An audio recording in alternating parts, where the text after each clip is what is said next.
La più cordiale buona giornata, ben ritrovati con l'informazione di prealpina.it. Apriamo il TG delle ore 13 con la cronaca, perché è stato ritrovato senza vita ieri sera il corpo dell'uomo che era stato visto cadere nelle acque del fiume Tresa a Luino. I particolari nel servizio della redazione corredato da immagini fornite dai Vigili del Fuoco. È stato trovato senza vita ieri sera l'uomo notato da alcuni passanti mentre cadeva nelle acque del fiume Tresa nei pressi di via Donfolli a Luino. In base ai primi riscontri non si esclude che si sia trattato di un gesto volontario. Dopo l'allarme si era subito innescata la macchina dei soccorsi con l'intervento sul posto dei Vigili del Fuoco, anche con la squadra speleo alpino fluviale e con i sommozzatori, oltre ai carabinieri della compagnia di Luino, un'automedica del 118 e un'ambulanza.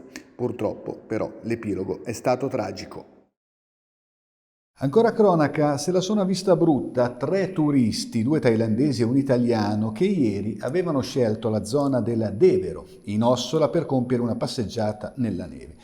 I problemi sono sorti quando il gruppetto, nel compiere il giro del lago del Devero, si è trovato bloccato nel superare un canale innevato. Ad evitare ai 3 una notte all'addiaccio a oltre 1800 metri di quota gli uomini del soccorso alpino civile della stazione di Baceno, unitamente al SAGF ed ai vigili del fuoco, che hanno tratto in salvo i turisti già in tarda serata. Per uno dei 3, che accusava anche problemi ad una caviglia, si è reso necessario il trasporto a valle in barella. Parliamo adesso di Covid, perché domani apre il nuovo centro tamponi all'interno dell'ex sede della caserma dell'Aeronautica di Gallarate. Sarà infatti operativo il nuovo drive-thru tamponi.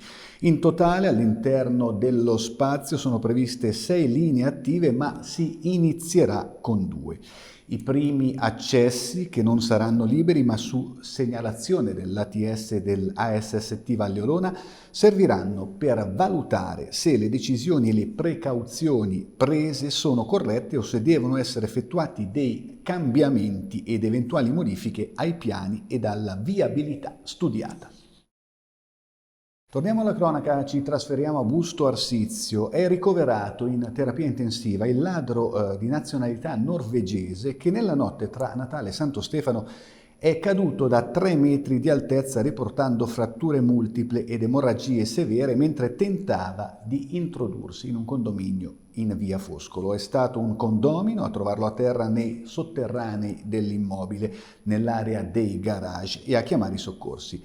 L'uomo aveva perso una notevole quantità di sangue ed era semi-incosciente. A quanto pare il ladro ha cercato di forzare l'ingresso della struttura con un arnese da scasso, senza successo, e poi ha provato a infilarsi in una grata sull'asfalto sovrastante il piano interrato, calandosi dall'alto, ma qualcosa è andato storto, così la caduta, le gravi ferite e poi i soccorsi. In chiusura lo sport a pallacanestro, aumenta il conto dei casi di Covid nella team squadra della Open Job Metis. L'esito dei tamponi molecolari effettuati nella giornata di ieri ha portato a quota 6 il totale dei positivi. Sono infatti emerse 2 nuove positività al Covid, nonostante la sospensione dell'attività agonistica decretata dall'ATS Insubria a partire dal pomeriggio di Natale.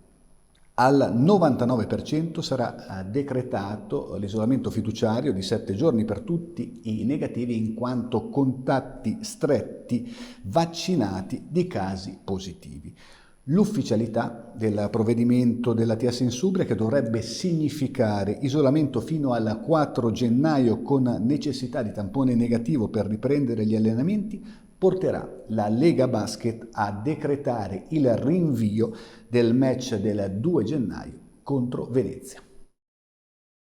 Bene, tutto, l'appuntamento con il TG di Prealpina torna questa sera alle 19. Buona giornata.